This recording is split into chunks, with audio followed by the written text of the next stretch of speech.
Emma Reed had just married the man of her dreams, but 4 months later, her once promising future had turned into a nightmare. Daniel, her husband, was no longer the man she had fallen in love with. Instead, he had become a stranger, swallowed whole by his manipulative parents. Margaret and Harold Reed, with their dark influence, had already sealed Emma's fate, making her every step more suffocating than the last. As the walls of the farmhouse closed in around her, Emma realized one terrifying truth. To survive, she had to escape, before the family that trapped her destroyed everything she loved. Emma Taylor had always dreamed of a simple, beautiful life, one filled with love, warmth, and a family of her own. Orphaned at 15 and raised by her aunt in a small New Hampshire town, Emma knew what it meant to crave connection. So when she met Daniel Reed at a community fundraiser 2 years ago, something in her heart clicked instantly. He was quiet, observant, and kind. A structural engineer who preferred the quiet rhythm of rural life, Daniel seemed like the anchor Emma had been searching for. Their courtship was steady and respectful, and within a year, he proposed on a snowy December evening. Emma, overwhelmed with emotion, said yes without hesitation. The wedding was held at a small countryside chapel, framed by white lilies and distant mountains.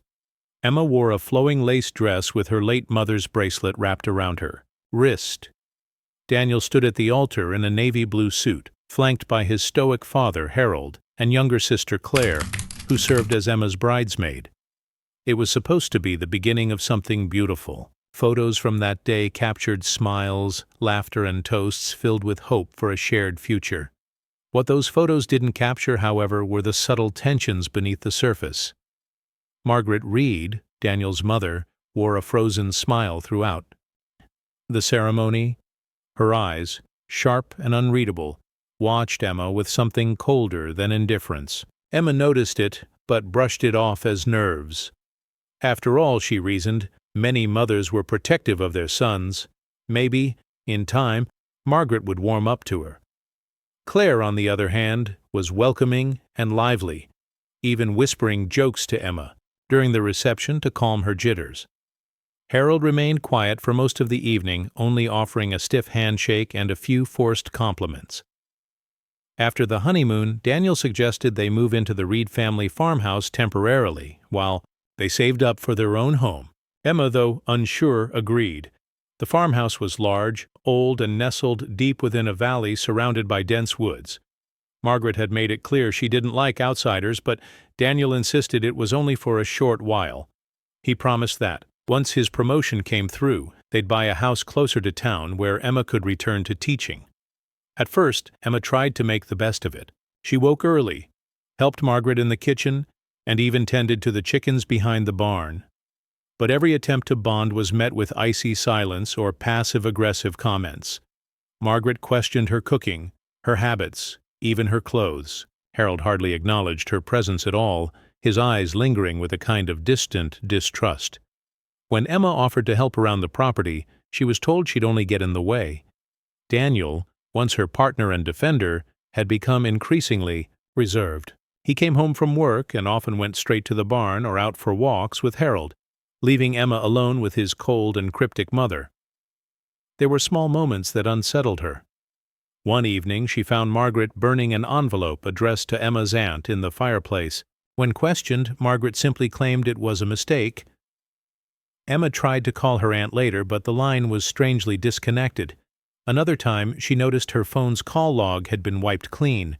She began keeping her phone hidden at night. Claire remained her only source of comfort. She visited Emma late in the evenings when the others were asleep. During one of these visits, Claire confided that her parents had never approved of Daniel marrying someone from outside the community. They believed in keeping the family tight and controlled, as Claire put it. Emma's presence was not just disliked, it was resented. Despite the growing tension, Emma clung to the belief that love would prevail. She held on to the idea that Daniel would come to his senses, that the Reeds would come to accept her, and that everything would work out once they moved into their own place. But as the days dragged on, the isolation thickened. The farmhouse no longer felt like a temporary home. It felt like a cage. Emma began to realize that she wasn't just living under the same roof as her in-laws. She was trapped with them. And something about the house, the silence, the secrecy, the way no one ever smiled, made her begin to fear that love alone might not be enough to save her. Each morning in the Reed farmhouse began the same way. Cold air, a tense breakfast, and Emma moving carefully through a house that didn't feel like hers. It had been 6 weeks since she moved in, and the silence between her and her in-laws had only grown heavier. Margaret assigned her chores with clipped instructions, rarely offering a thank you. Harold spoke in grunts and sighs, barely looking at her.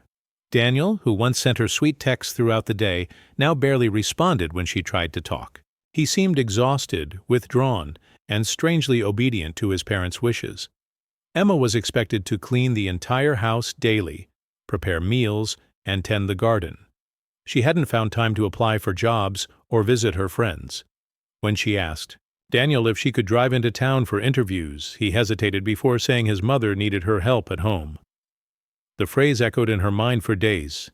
His mother needed her, not him.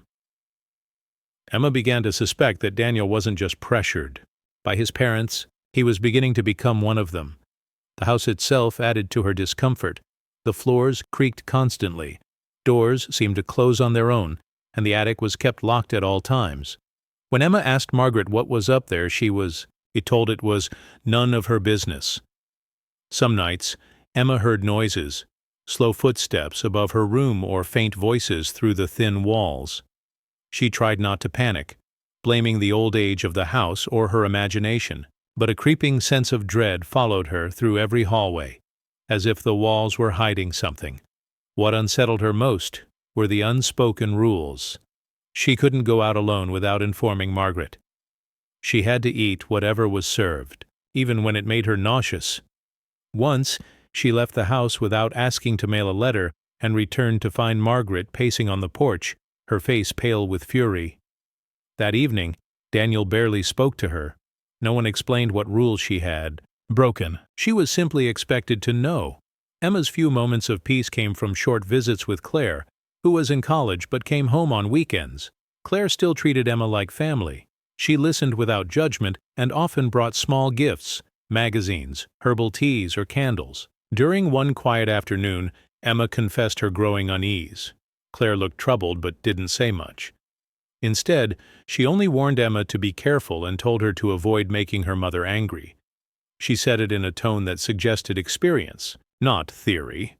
Despite everything, Emma tried to restore normalcy. She decorated her bedroom with soft colors and photos from her wedding. She planted lavender outside her window and started journaling each night. It helped her feel like herself, again, if only briefly. Still, her journal entries grew darker. She wrote about the silence in Daniel's eyes, the way Harold lingered in doorways without speaking, and the feeling that she was constantly being watched. Even when alone, she didn't feel alone. Then came the moment that confirmed her fears weren't just in her mind. One night, while doing laundry in the basement, Emma found a small torn photo beneath a cabinet.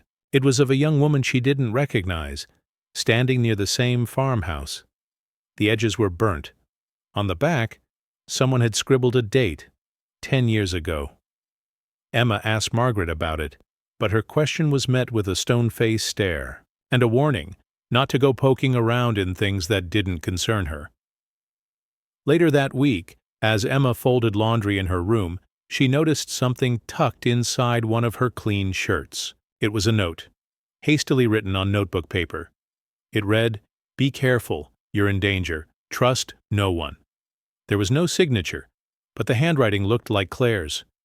Emma's hands shook as she read it over and over. The silence in the house no longer felt like indifference. It felt like a warning. She began locking her door at night and slept with a flashlight under her pillow. Emma stopped believing things would get better. She no longer saw the farmhouse as a home or her marriage as something to save. She began to understand that something was deeply wrong in the Reed family, and that if she didn't act soon, she might not survive long enough to find out what. The tension in the Reed household had become unbearable. Emma could feel the growing distance between herself and Daniel, a distance that had begun to feel like an insurmountable wall. Each night she lay awake staring at the ceiling, her thoughts racing with fear and confusion. Daniel had become a stranger to her. The man who had once held her hand and promised a future together now barely acknowledged her presence. He would come home late from work, retreating to the barn, or spending hours locked in the study with his father.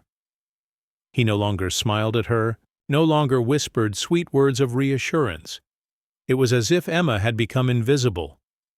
Margaret's coldness seemed to intensify with every passing day. The house, once a place that might have held promise, now felt like a prison. Margaret never hesitated to remind Emma of her place in the Reed family. Emma was there to serve, to cook, to clean, and to keep out of the way. It was as if Margaret had crafted a life for herself and her family that Emma was merely supposed to fit into, not alter or disrupt. Every small attempt to assert herself, whether asking for a moment of solitude or simply expressing her discomfort, was met with thinly veiled disdain. Even the simplest of requests seemed to irritate Margaret. When Emma asked for a few hours off to visit her aunt, Margaret snapped that there was no time for such luxuries. Emma's frustration grew, and she began to wonder if she was losing herself. It felt as though she was losing her identity, being swallowed by the demands of a family that did not want her there. Each day, she tried to escape into her thoughts, imagining a future where she would be free from the suffocating grip of the Reed family, but even those moments of mental escape began to feel like distant dreams. And then there was Claire. For all the warmth Claire had shown her in the beginning, even she had grown distant. Her visits to the farmhouse were less frequent, and when she did visit, her eyes were often filled with something Emma couldn't quite place. Guilt? Fear? Emma started to feel like she couldn't trust anyone, not even Claire, the one person she thought might understand. Her heart sank the day Claire arrived with a strange look on her face. It was as if she were struggling with something, but she refused to share it. That evening, after Margaret had gone to bed, Claire pulled Emma aside in the kitchen, her voice trembling as she whispered, "You need to leave. It's not safe for you here anymore." Emma's heart skipped a beat. She had suspected something was off, but hearing it spoken aloud with such urgency sent a chill through her bones. She asked Claire what she meant, but Claire hesitated, her eyes darting around the room nervously. "I can't explain everything," Claire murmured, glancing over her shoulder as if someone might be listening. "But things aren't what they seem. They're not what you think. You need to get out before it's too late. Trust no one, especially Daniel. She stopped herself abruptly, as though she had said too much. Then, without another word, Claire quickly exited the room, leaving Emma standing in stunned silence. Emma stood frozen, the words echoing in her mind. Trust no one. The words felt like a warning, but a warning from whom? Claire had given her no real answers, no explanation. She had simply dropped a bombshell and left Emma to figure out the rest. But Emma knew she couldn't ignore it. She had to act quickly. The unease that had settled in her chest was now full-blown panic. She had seen enough to know that the Reed family had secrets, and those secrets were far darker than she had ever imagined. The next morning, Emma began making plans. She couldn't stay there any longer. She had to leave, but the thought of walking away from Daniel, the man she had once loved, filled her with guilt. Could she really walk away from him? Would he even care? The questions churned in her mind, but the more she thought about Claire's words, the more certain she became. There was something sinister in the air, something more dangerous than she could understand. The Reed family wasn't just cold, they were hiding something that could cost her everything. Emma knew she had to leave, but as the days wore on, it became clear that escaping the farmhouse would not be as easy as she had hoped. Emma's sense of unease had escalated into full-blown terror. Each day felt like a countdown, a lingering reminder that something dark and dangerous was closing in on her. Despite her growing resolve to leave, the oppressive weight of the Reed family's grip on her kept her tethered to the farmhouse. Daniel remained distant, a shadow of the man she had married. Every attempt to confront him or express her fears was met with a hollow stare, as though he were not really there at all. It was as if he had completely surrendered to his parents. Control, a puppet bound by invisible strings. The house itself seemed to hold secrets that it would never reveal. Every creak of the floorboards, every whisper of wind through the cracks in the walls seemed to carry a message, one that Emma couldn't decipher but felt to the core of her being. She began to feel as though the house was alive, watching her, waiting for the right moment to strike. Emma's thoughts turned darker as she recalled the words Claire had whispered to her. "It's not safe for you here anymore. Trust no one." She wondered if Claire knew something that Emma didn't, something more sinister than she could have ever imagined. But what could it be? What was the Reed family hiding? And why had Daniel become so cold, so distant? Emma had once been the center of his world, but now she barely existed in his eyes. It was as if he was being pulled into something, a web of lies, manipulation, or worse, that kept him from seeing her at all. The days dragged on, and Emma found herself sinking deeper into a pit of fear and confusion. The thought of leaving haunted her, but so did the fear of staying. No matter where she turned, it seemed like there was nowhere safe. One evening, as Emma sat alone in the dimly lit living room, she heard footsteps in the hallway. She froze, hoping it was just her imagination. But the footsteps grew louder, and then there was a soft knock at her bedroom door. She opened it cautiously to find Daniel standing there, his eyes hollow, his face unreadable. He didn't speak at first, just stood there in the doorway as though unsure of what to say. Emma's heart pounded in her chest. She wanted to reach out to him, to beg him to come back to her, to tell her what was happening to their marriage. But the words wouldn't come. Instead, she stood there, motionless, waiting for him to say something, anything, that would offer an explanation. "I'm sorry," Daniel finally muttered, his voice low and strained. "I've been distant, but you don't understand. My family, they have their ways. You're not part of that." His words were cryptic, vague, and they only made Emma feel more isolated. He wasn't even looking at her when he spoke. His gaze was fixed on something beyond her, as if he were speaking to a different version of the world. His words sounded rehearsed, calculated. Emma knew then that he wasn't the man she had married. He was someone else, someone who had been molded by his family's control, someone who had abandoned her without even realizing it. "Please, Daniel," Emma pleaded, her voice trembling. "We can leave. We can start over. This isn't you. I know it's not." But his eyes remained distant, glazed over. He didn't respond. Before she could speak again, Daniel turned and walked away without another word, leaving Emma standing in the doorway, her heart shattered.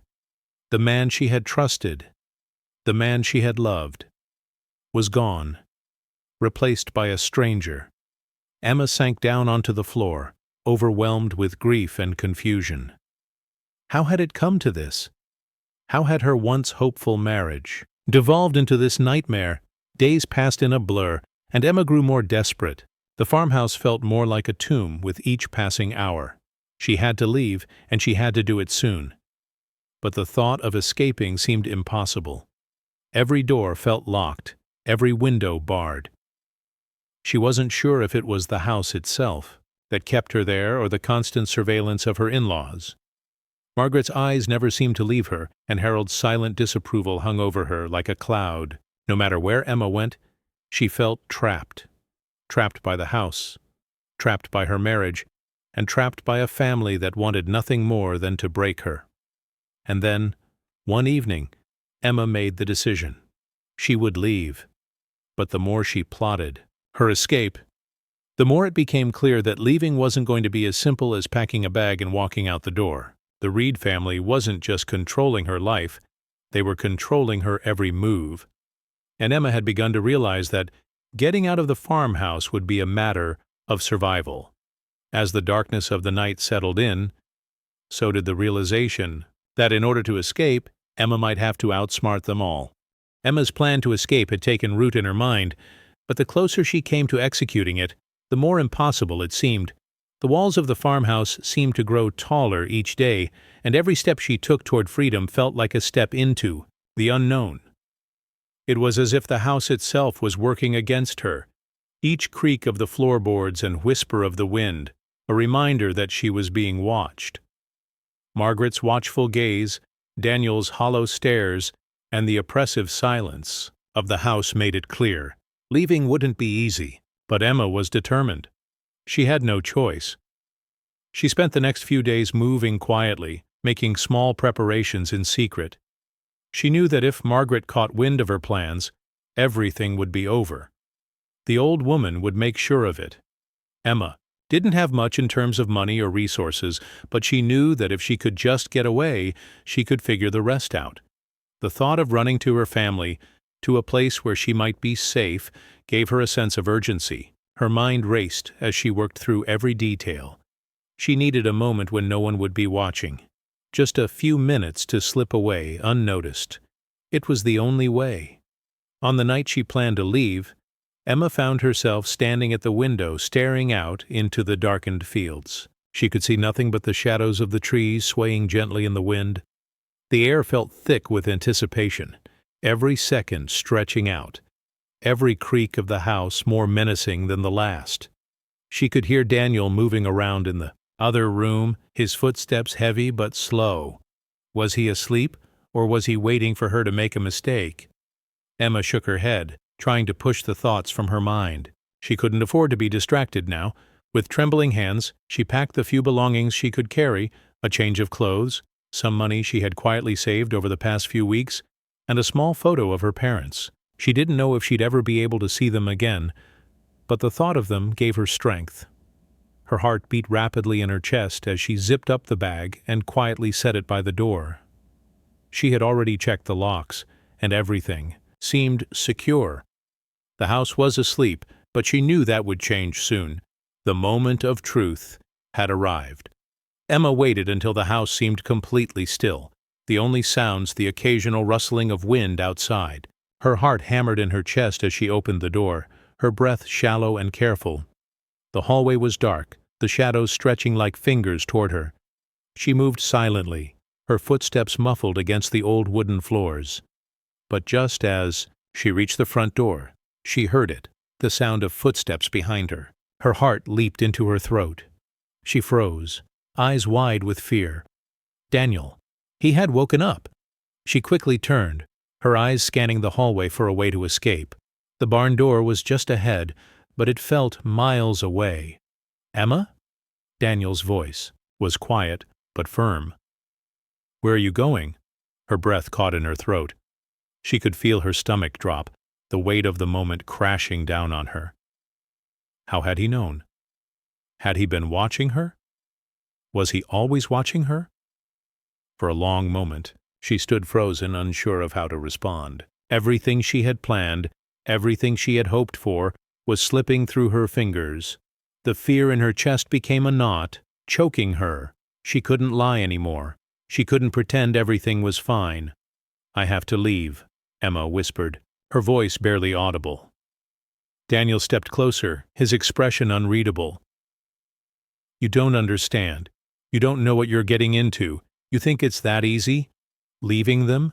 Leaving me? His words came out harsh, full of frustration, but there was something else behind them. Something darker. Emma stood her ground. She wasn't going to beg him to understand. She wasn't going to let him pull her back into the suffocating life she had grown to fear. I'm leaving, she repeated, her voice gaining strength. I'm not part of your world anymore. I can't be. The silence that followed was deafening. For a moment Emma thought he might try to stop her, might beg her to stay, but instead he just looked at her, his eyes cold and distant. I can't help you anymore, Daniel said, his voice flat, emotionless. You've made your choice. And then, just like that, he turned and walked away. Emma stood there for a long time, staring at the spot where he had been. Her heart felt heavy, but the weight of it was different now. It wasn't fear anymore. It was relief. She was free. At least for the moment she was. She didn't know what lay ahead, but she knew she couldn't go back to the life she had known. She couldn't go back to the Reed family, to the lies, the manipulation, the suffocating grip they had over her. She was going to find her way out, no matter what it took. With one final glance at the house that had been her prison, Emma opened the door and stepped out into the night, disappearing into the dark, uncertain world ahead. She didn't know what the future held, but she had taken the first step toward her freedom, and that was all she needed.